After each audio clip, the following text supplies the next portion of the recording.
السلام علیکم ورحمۃ اللہ وبرکاتہ۔ الحمدللہ کفا وسلام علی عبادہ الذین اصطفیٰ، اما بعد۔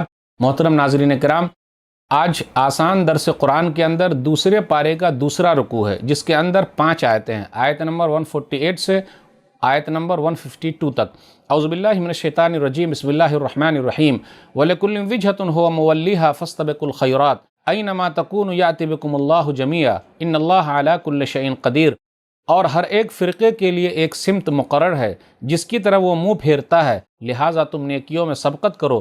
تم جہاں کہیں بھی ہوگے اللہ تم سب کو اکٹھا کر کے لے آئے گا، بے شک اللہ ہر چیز پر قادر ہے۔ وَمِنْ حَيْثُ خَرَجْتَ فَوَلِّ وَجْهَكَ شَطْرَ الْمَسْجِدِ الْحَرَامِ وَإِنَّهُ لَلْحَقُّ مِنْ رَبِّكَ وَمَا اللَّهُ بِغَافِلٍ عَمَّا تَعْمَلُونَ۔ اور اے نبی صلی اللہ علیہ وسلم، آپ جہاں سے بھی نکلیں نماز کے لیے اپنا چہرہ مسجد حرام کی طرف پھیر لیں، اور بے شک وہ آپ کے رب کی طرف سے حق ہے، اور جو کچھ تم کرتے ہو اللہ اس سے غافل نہیں ہے۔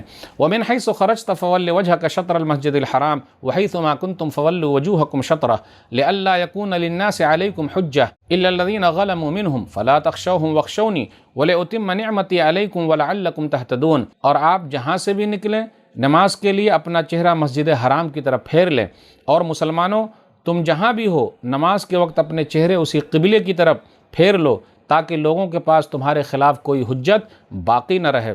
ہاں، ان میں سے جو ظالم ہیں وہ باتوں سے باز نہیں آئیں گے، تو تم ان سے نہ ڈرو بلکہ صرف مجھ سے ڈرو، تاکہ میں اپنی نعمت تم پر پوری کر دوں اور شاید کہ تم ہدایت پا جاؤ۔ کما ارسلنا فیکم رسولا منکم یتلو علیکم آیاتنا ویزکیکم ویعلمکم الکتاب والحکمہ ویعلمکم ما لم تکونوا تعلمون۔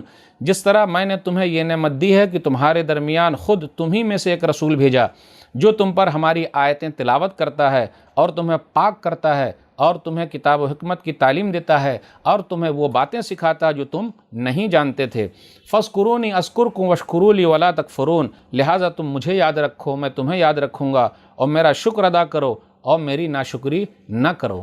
ناظرین اکرام، آسان درس قرآن کے اندر دوسرے پارے کا یہ دوسرا رکوع تھا، جس کے اندر 5 آیتیں تھیں، آیت نمبر 148 سے آیت نمبر 152 تک۔ اس کے اندر یہ کہا گیا وَلِكُلٍّ وِجْهَةٌ هُوَ مُوَلِّيهَا، ہر ایک کو اللہ تعالیٰ نے قبلہ دے رکھا ہے اور وہ اسی کی طرف رخ کر کے نماز پڑھتے ہیں۔ یہودیوں کے لیے بیت المقدس کے اندر جو صخرہ ہے ایک حصہ ہے وہ دیا گیا ہے، پھر اسی طرح عیسائیوں نے لے لیا، جس طرح یہودیوں نے بھی خود سے لے لیا، مقرر کر لیا، عیسائیوں نے بھی بیت المقدس کا مشرقی جانب لے لیا ہے، اور مسلمانوں کے لیے بیت اللہ کی طرف سے یہ آیا ہے۔ پھر اس کے بعد یہ بیان کیا جا رہا ہے فَاسْتَبِقُوا الْخَيْرَاتِ، تم لوگ نیکی کے کام میں آگے بڑھو۔ اب دیکھیے، نیکی کے کام میں آگے بڑھنا ہے، لیکن ہم اور آپ کیا کرتے ہیں؟ دنیا کے کام میں آگے بڑھے ہوئے ہیں۔ فَامْشُوا فِي مَنَاكِبِهَا وَكُلُوا مِن رِزْقِهِ، سورہ ملک سورہ نمبر 67 آیت نمبر 15، کہ روزی روٹی کے لیے تم لوگ چل کے جاؤ، لیکن نیکی کے لیے بھاگ کے جاؤ، دوڑ کے جاؤ۔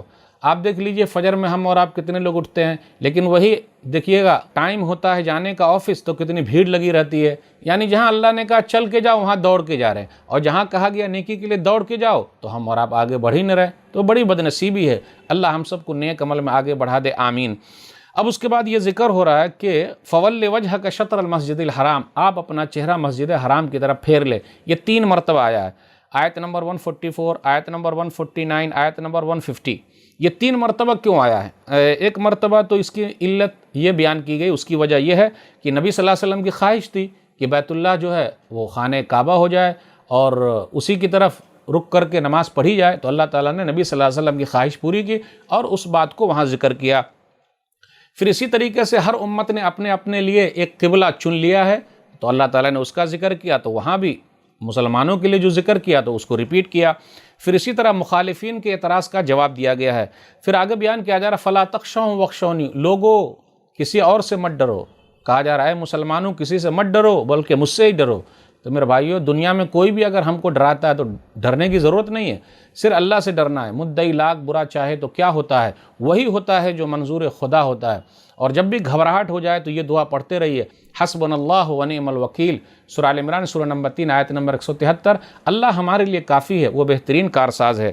پھر آگے بیان کیا جا رہا فاذکرونی اذکرکم، تم لوگ مجھے یاد رکھو میں تمہیں یاد رکھوں گا۔ اللہ کو کیسے یاد رکھنا ہے؟ اللہ کی نعمت کا شکریہ ادا کیجئے، پھر اسی طریقے سے سبحان اللہ، الحمدللہ، اللہ اکبر ورد کرتے رہیے، تو اللہ تعالیٰ یاد رکھیں گے۔ ہم اور آپ محفل میں اللہ کو یاد کرتے ہیں تو اللہ سب سے بہترین محفل جو فرشتوں کی، اس میں ہم لوگوں کو یاد کرتے ہیں۔ ہم چپکے سے یاد کرتے ہیں تو اللہ تعالیٰ بھی یاد کرتے ہیں، اور گویا کہ اللہ کی طرف کوئی ایک قدم آتا ہے تو اللہ کس طریقے سے دوڑ کے آتے ہیں، یعنی ان کی نیکیوں کو اللہ قبول کرتے ہیں۔ پھر آگے کہا لوگو میرا ہی شکریہ ادا کرو، ناشکری نہ کرو۔ میرے بھائیو، ہمارے یہاں ناشکری بہت زیادہ ہے۔ اللہ کا شکر ادا کریں اس چیز پر جو ہمارے پاس ہے، جو چیز نہیں ہے وہ ہمارے نصیب کا نہیں لکھا ہوا ہے، ہم اور آپ کیا کر سکتے، کوشش کر سکتے ہیں۔ اس لیے جو چیز آپ کے پاس ہے اللہ کا شکر ادا کیجئے۔ تنگ دستی گرچہ ہو غالب، تندرستی ہزار نعمت ہے، ہم اور آپ شکریہ ادا کرتے ہیں تو اللہ تعالیٰ اور زیادہ دے گا۔ فَاسْكُرُونِي أَذْكُرْكُمْ وَاشْكُرُوا لِي وَلَا تَكْفُرُونَ، ایک جگہ پہ اللہ نے کہا لَإِن شَكَرْتُمْ لَأَزِيدَنَّكُمْ وَلَإِن كَفَرْتُمْ إِنَّ عَذَابِي لَشَدِيدٌ، سورہ ابراہیم سورہ نمبر 14 آیت نمبر 7۔ شکریہ ادا کرو گے تو ہم اور زیادہ دیں گے، ناشکری کرو گے تو ہمارے عذاب بہت سخت ہے۔ اللہ سے دعا ہے کہ اللہ تعالیٰ ہم لوگوں کو صابر و شاکر بنائے، آمین۔ والسلام علیکم ورحمۃ اللہ وبرکاتہ۔